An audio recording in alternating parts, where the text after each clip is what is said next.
한재윤의 성성 이야기.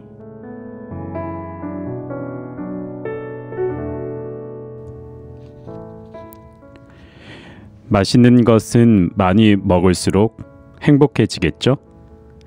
하지만 생선 한 마리라도 뼈째 발라 먹으면 그게 더 피가 되고 살이 된다는 거.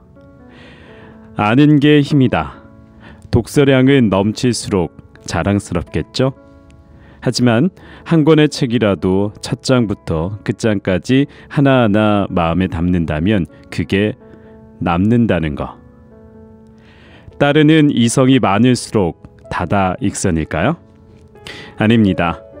평생 단 한 명의 마음이라도 구석구석까지 사랑할 수 있다면 그게 더 진정한 로맨스라는 거. 자, 당신의 마음을 사로잡는 바로 그건 무엇입니까? 사랑합니다. 저는 함께 있으면 좋은 목사 성성이야기의 한재윤입니다. 한 주 동안 평안하게 잘 지내셨나요? 네, 지난주에 열혈 애청자 이야기를 오프닝 때 했더니 저도 성성이야기 마니아인데 이름만 밝히지 않았다고 하는 분도 계셨습니다. 제게 따로 연락을 주셨으니 저는 알고 있죠. 목사님, 댓글 저 밑에도 듣고 싶은 것 올려주신 분이 있으니까 좀 꼼꼼히 읽으세요 라고 조언해 주시는 분도 계셨습니다. 네, 꼼꼼히 잘 읽겠습니다. 그저 감사하죠. 구독자가 점점 늘어가고 있는 요즘 기분이 좋은데요. 듣고 계시는 한 분에게 사랑의 메시지를 계속 나눌 수 있어 감사하고 축복드릴 수 있어 기쁩니다. 오늘도 댓글 추천곡으로 한재윤의 성성이야기 시작합니다. 홍의삭의 하나님의 세계 함께 듣겠습니다.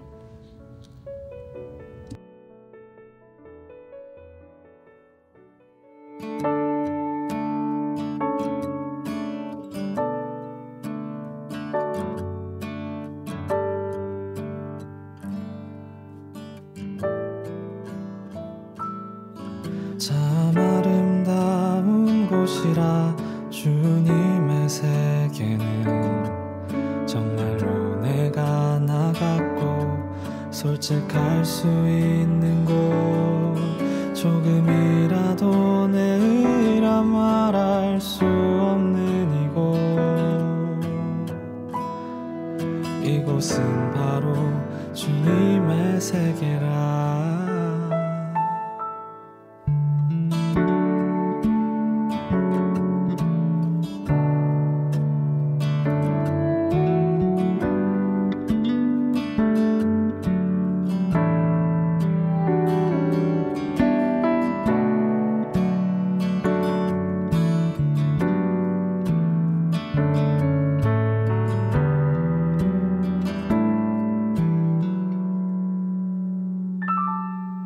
세상은 항상 말하네 그 길이 아니라고.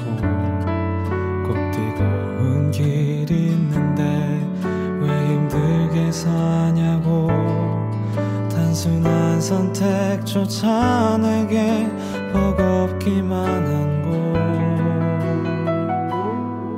그래도 나는 주님만 따르리. 참 아름다워라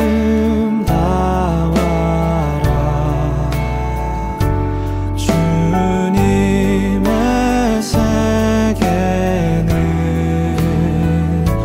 저 솔로몬의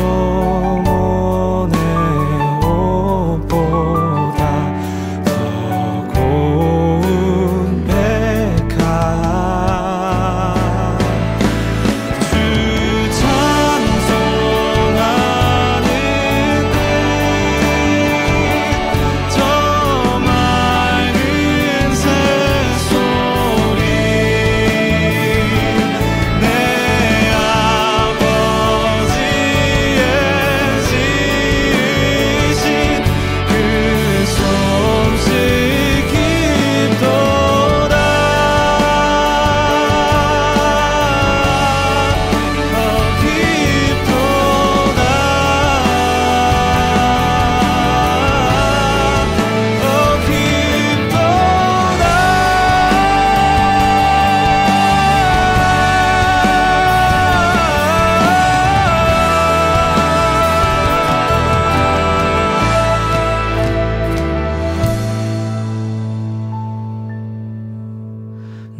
다시 넘어져도 사람들의 방향과는 조금 다르다 해도 내가 가는 길이 주가 가르쳐준 길이니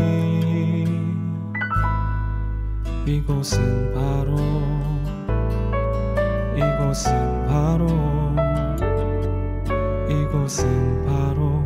주님의 세계라.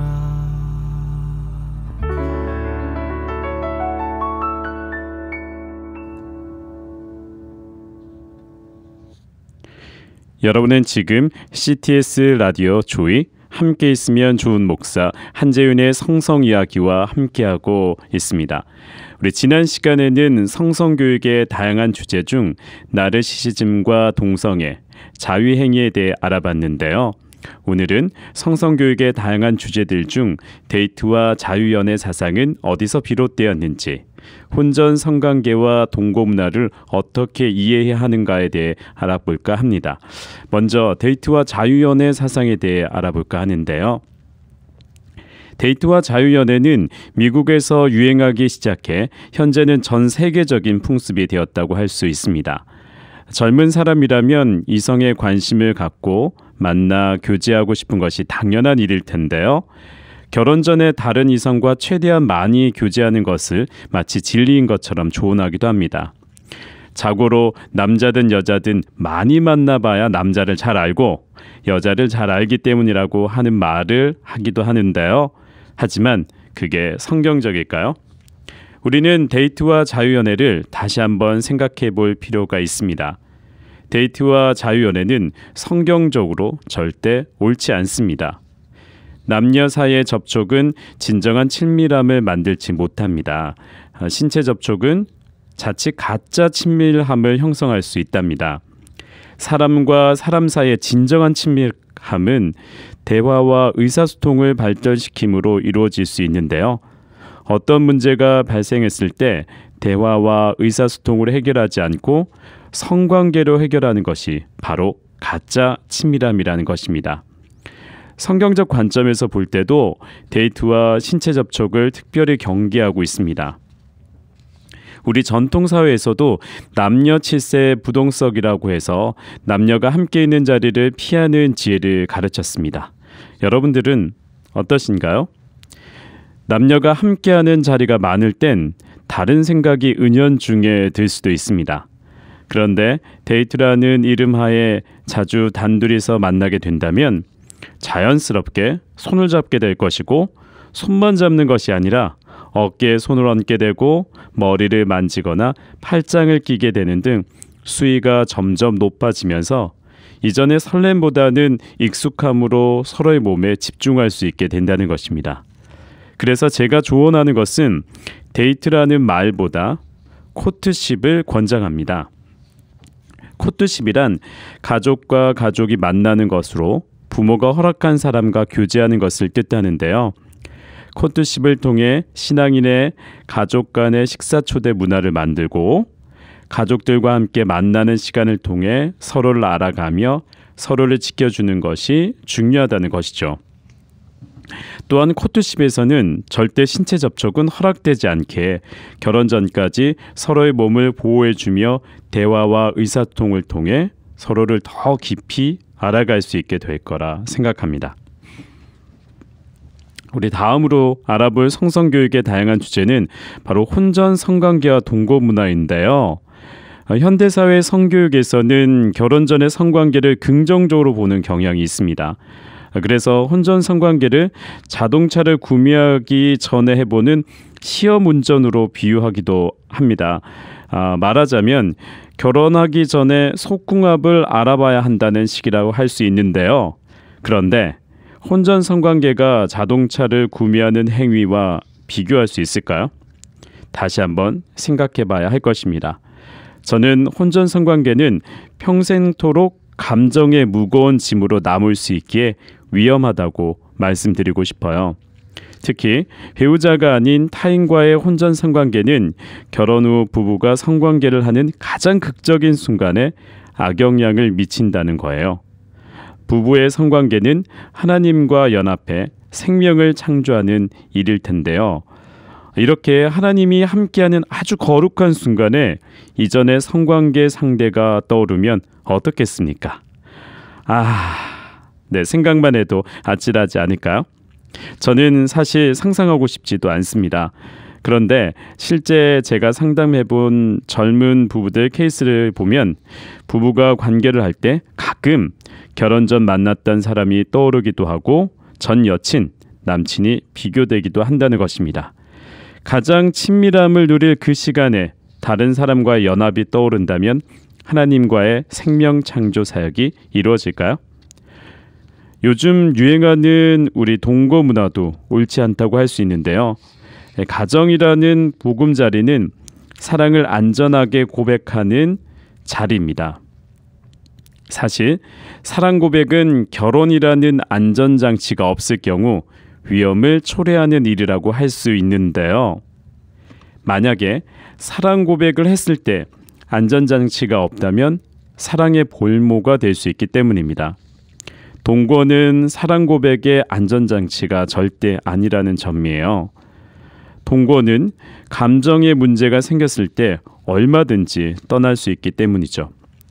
그렇게 사랑 고백이 안전해지지 않고 언제든 사랑이 멈출 수 있고 변할 수도 있다는 것을 굳이 경험할 필요도 없을 뿐더러 감정의 낭비를 할 필요가 전혀 없다는 것입니다. 그런데 드라마나 영화, 유튜브의 영상들을 보면 동거를 아주 로맨틱하고 행복한 경험들로 그려내고 있는데요. 2018년 통계청 자료를 살펴봤습니다. 혼전 성관계 찬성률은 20대가 74.4%, 30대는 73.2%로 예전에 비해 큰 폭으로 상승하고 있다고 합니다. 혼전 동거를 찬성하는 이유 중 가장 많은 응답은 결혼 전에 서로에 대해 알아볼 수 있어서였는데요. 전체의 64.25%를 차지했습니다. 살아봐야 성격을 알 수 있기에 나중에 결혼했다가 이혼하지 않으려면 미리 알아야 한다는 이야기가 지배적이었습니다. 그런데 여러분, 동거를 해본다고 서로를 알 수 있을까요? 어쩌면 동거 중에는 그래도 상대에게 조심하고 더 감추는 것이 많지 않을까라는 생각이 듭니다. 그리고 당연히 함께 살게 되면 잠자리도 함께하게 될 것이고 피임을 한다고 하더라도 혹시라도 아이가 생기면 그때도 성격이 안 맞으면 낙태하고 헤어지면 될까요? 저는 실제 결혼한 후 신혼 때는 아내와 어려움도 전혀 없었고요. 결혼 전이나 후나 큰 변화가 없었습니다. 그러다가 아이를 낳으면서 양보해야 할 일도 생기고 함께 나눠야 할 일 등 아주 다양한 이슈들이 찾아오는 걸 경험하였고 제 민낯을 알게 되기도 하고 그때야 서로 적응하는 시간을 진정으로 가지며 의사소통하며 하나 되는 시간을 경험한 것 같습니다. 어쩌면 잠깐의 동거를 통해 서로를 다 알아간다는 건 정말 위험한 발상이지 않을까 싶습니다. 그리고 동거 후에 헤어지는 커플들 상담을 여러 차례 해보았는데 남는 건 상처밖에 없다는 고백이었습니다. 몸도 마음도 황폐해졌다는 이야기죠. 여러분들, 동거를 다루는 드라마나 영화를 잘 보면 처음은 아주 로맨틱했지만 끝을 보면 다 눈물을 흘리며 우울하게 끝나버린 경우가 참 많다는 것을 잘 보셨으면 좋겠습니다. 그리고 다음으로 나눌 주제는 낙태와 생명경시 풍조에 대해 이야기하고 싶습니다. 우리나라는 현재 낙태율 1위 국가라는 보고가 있는데요. 그 이유는 바로 정식으로 결혼하기 전에 발생한 원하지 않은 임신 때문에 낙태가 자연스럽게 유행한다는 것입니다. 지금까지 낙태가 음성적으로 이루어진 반면 이제 낙태 법안이 통과됨으로써 낙태는 합법화되었습니다. 선택에 관한 결정권 등 여성 인권 문제와 강간 등의 특수한 경우 등으로 정당화될 수 있지만 생명 존중에 대한 종교적 문제와는 아주 첨예하게 대립되고 있는 상황이라고 할 수 있는데요. 결론부터 말씀드리자면 낙태는 성경적으로 옳지 않다는 것입니다. 왜냐하면 태아는 이미 하나님이 주신 생명이기 때문이죠. 그리고 낙태한 죄책감은 평생 감정의 짐으로 남는다는 겁니다. 제가 10대 친구들과 만나 상담을 할 때가 많은데요. 낙태를 한 친구들이 하나같이 괴로워했던 것은 자신의 몸 안에서 생명이 살아 움직이는 것을 느꼈는데 자신의 이기심과 환경의 어려움으로 어쩔 수 없이 생명을 죽였다는 그 죄책감이 너무나 크다는 것이었습니다. 제가 얼마 전 만난 18살 여학생은 원치 않는 임신을 했고 남자친구는 임신 사실을 알고 연락을 끊어버렸다는 겁니다. 남자친구에 대한 배신감이 크게 들었고 자신을 놀잇감으로 생각하며 이용당했다는 생각에 하루하루 증오가 쌓여갔다고 해요. 어느덧 증오의 대상이 되어버린 남자의 아이가 자기 몸속에 자라난다고 생각하니 더 견딜 수 없어 낙태를 했다고 하는데요. 낙태를 하면 굉장히 마음이 홀가분할 줄 알았는데 수술하는 그 순간 자기 몸에서 생명이 떼어나간다는 걸 느꼈다고 합니다. 그때 죄책감으로 한동안 대인기피증이 생기기도 했다고 하는데 제가 더 이상은 말씀드리고 싶지 않습니다. 우리 크리스천 친구들도 이런 경우가 없을까요? 저는 꽤 있으리라고 봐요. 이렇듯 생명이 생명을 죽인 죄책감으로 인해 기도 등 신앙생활에 어려움을 겪기도 하고 하나님과 연합하기도 어렵다는 것입니다. 우리는 애초에 이런 상황들을 만들지 않는 것이 가장 지혜롭고 현명한 일이 아닐까 싶습니다. 우리 현재 성교육은 청소년의 원치 않는 임신을 방지하기 위해 피임 교육이 유행합니다. 하지만 피임 교육 이전에 생명 존중 교육이 우선되어야 한다는 말씀 꼭 드리고 싶어요. 욕구를 해소하고 쾌락을 즐기는 가운데 발생할 수 있는 위험을 방지하는 차원이 아니라 근본적으로 하나님이 원치 않는 일에 대한 교육이 선행되어야 할 것입니다. 자, 오늘은 이런 성성교육의 다양한 주제에 대해 알아봤는데요. 다음 시간에는 섭식장애와 성교육, 우리가 왜 건강한 신체 이미지를 가져야 되는지에 대해 이야기 나누어 보려고 합니다. 여러분은 지금 뉴미디어 선교의 선두주자 라디오 조이 한재윤의 성성 이야기와 함께하고 계십니다.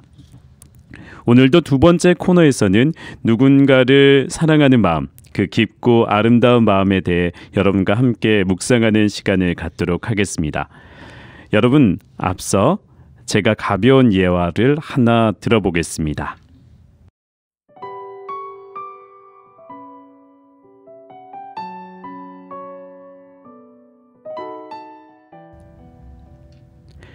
자, 여기에 한 노부부가 있습니다. 노부부는 저녁 식사를 하기 위해 식탁에 마주보고 있습니다. 식탁에는 아내가 준비한 치킨 한 마리가 놓여 있고 남편은 그릇 위에 치킨을 보자마자 자신이 가장 좋아하는 부위인 닭다리를 떼어 아내에게 양보합니다. 그런데 아내는 한숨을 내쉬며 남편에게 이렇게 말하죠. 내가 가장 좋아하는 건 닭날개인데 당신은 한평생 내게 닭다리만 주는구려.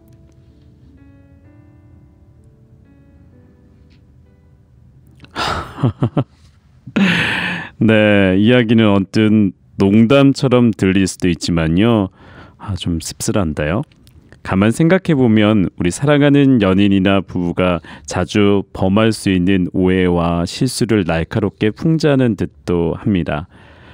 남편은 가장 좋아하는 것을 양보한 것으로 자신의 사랑을 내내 표현해온 것인데 결과적으로 오랜 세월 아내와 남편 둘 다 각자가 좋아하는 부위를 먹지 못하며 살게 된 것이죠. 자신이 가장 좋아하는 것을 아내도 가장 좋아할 것이라고 오해를 한 탓입니다. 서로 사랑함에도 불구하고 어째서 이런 안타까운 상황이 벌어지는 것일까요? 한 가정 혹은 하나의 공동체에 오랜 세월 함께 속해 있으면 몸도 마음도 상대와 아주 가까워지곤 합니다. 서로가 서로에게 자연스럽게 스며들고 합일됨을 느끼고 그렇게 하나의 비전을 향해 함께 걸어갈 수도 있습니다. 그런데 때로는 서로를 가깝게 느끼는 마음만으로 충분하지 않다고 느껴질 때가 있습니다. 나와 내 배우자 혹은 나와 내 친구는 이미 충분히 가까운데 아주 오랜 세월 함께 해왔는데 왜 여전히 작고 큰 오해와 다툼이 생기는 걸까요? 혹시 고민해 본 적 없으신가요? 서로가 서로를 사랑하지 않거나 존중하는 마음이 부족해서는 아닌 것 같아요. 오히려 서로가 서로를 이미 잘 알고 있어서 더 이상 알아야 할 게 없을 만큼 친하다는 생각이 서로를 위해 더 이상 노력하거나 궁금해하지 않도록 된다는 교만을 불러온 것 아닐까 싶습니다. 한평생 함께 살아왔음에도 아내가 좋아하는 고기 부위가 어딘지 알지 못했던 남편. 남편의 행동이 불만스러웠음에도 대화하려거나 소통하지 않으려고 했던 아내. 여러분들은 이 부부의 이야기를 듣고 어떠셨나요? 혹시 어떤 사람이 떠오르셨나요?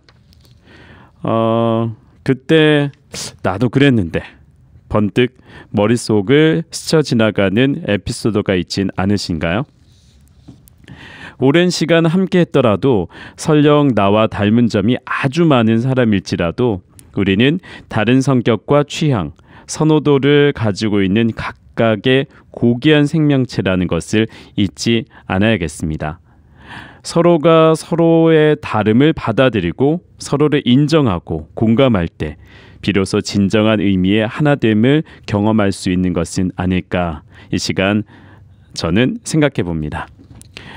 오늘 함께 있으면 좋은 목사 한재윤의 성성 이야기 어떠셨나요? 여러분들과 함께 만들어가는 아주 따뜻한 이야기가 계속 이어져 가고 있는데요. 우리 다음에 만날 때는 오늘보다 더 사랑하기로 해요. 자, 마지막 곡은 내 삶을 깨뜨립니다 로 준비했는데요. 이 곡 들으시면서 성성 이야기 끝인사 드리겠습니다. 지금까지 작가 김지수, 함께 있으면 좋은 목사 한재윤이었습니다. 사랑합니다. 그리고 고맙습니다.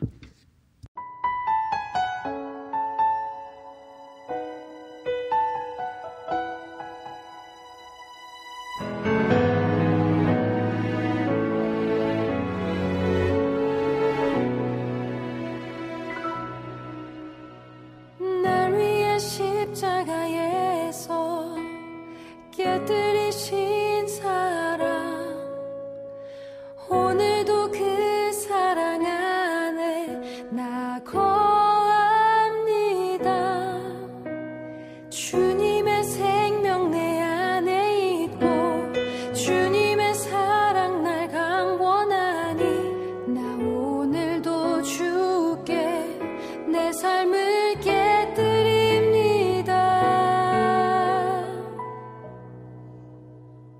오 주여 내 삶을 깨뜨립니다. 주 머리 위에 붓습니다.